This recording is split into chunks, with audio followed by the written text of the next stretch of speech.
Bangladesh cricket নিয়ে কি শুরু হইলো? এগুলো কি রাজনীতি শুরু হইলো? সবাই দেখেছি পাহাড় দাদা দালাল। কি আসলে ভাই?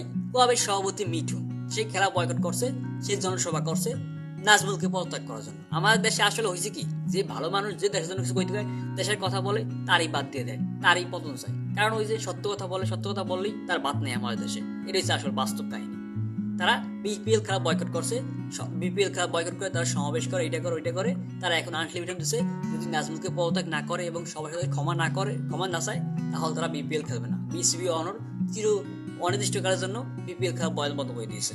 ঠিক আছে, এবার না ভাই, যদি একটা কথাই বলছে, সে ক্ষতিপূরণ কি দিব আমরা বলেন? বিপিএল বিশ্বকাপ না খেলতে পারলে ক্ষতিপূরণ দিবে কেন চেয়েছিল সাংবাদিক?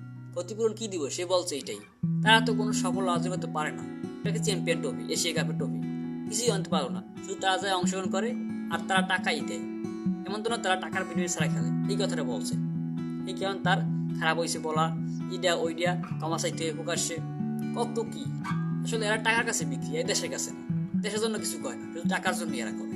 এটা বুঝতে পারলাম ভাই। এদেরকে বাদ দেওয়া উচিত, এদেরকে বাদ দিয়ে নতুন করে টিম গঠন করা উচিত বিসিবি। তাহলে দেশের উন্নতি হবে, দেখবেন টোপিও তাহলে দেশে আসবে। এছাড়া জীবনে সম্ভব না। এরা শুধু নিজের পকেটই ভরবে। এই যে মিঠুন, যে কিনা 17টা টেস্ট কি টি-20 ম্যাচ খেলছে, রান করছে কত 145 রান, 17 ম্যাচ খেললে আন্তর্জাতিক ম্যাচে। ওডিআইতে 47টা ম্যাচ খেলছে, রান করছে কত 700 কত জন। টেস্টে 24টা করা ম্যাচ খেলছে, রান করছে 400 কত জন। এই যে তার রেকর্ড। আর সে বড় বড় কথা বলে।